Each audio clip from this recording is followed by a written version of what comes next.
Community Affairs. Now, women traders in Moringa from across the East African community meet in Dar es Salaam to discuss measures needed to improve value addition of products. While Moringa is viewed as an important community health product, it is also a business that is expected to benefit many women in East Africa.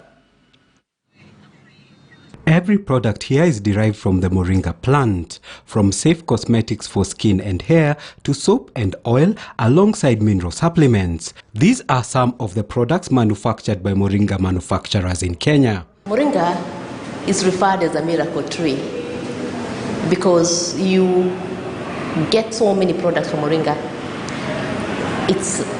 You get health products, you get beauty products.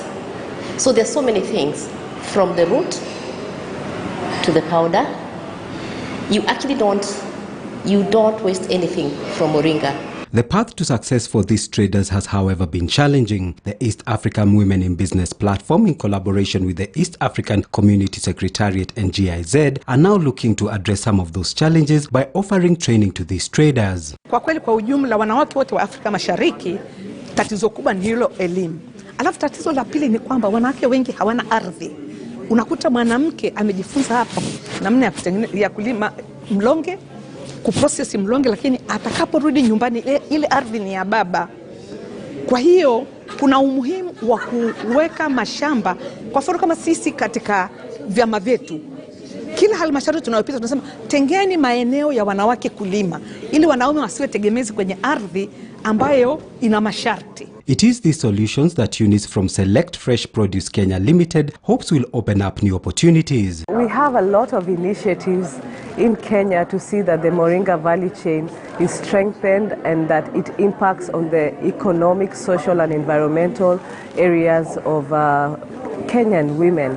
And so we are looking forward to partnering with everybody here in East Africa to make sure that we are learning from one another and we are accessing markets. The East African Women in Business platform acknowledges that there is need for East African community countries to offer capacity building skills to Moringa manufacturers and create awareness of the benefits of Moringa in community health and the economy.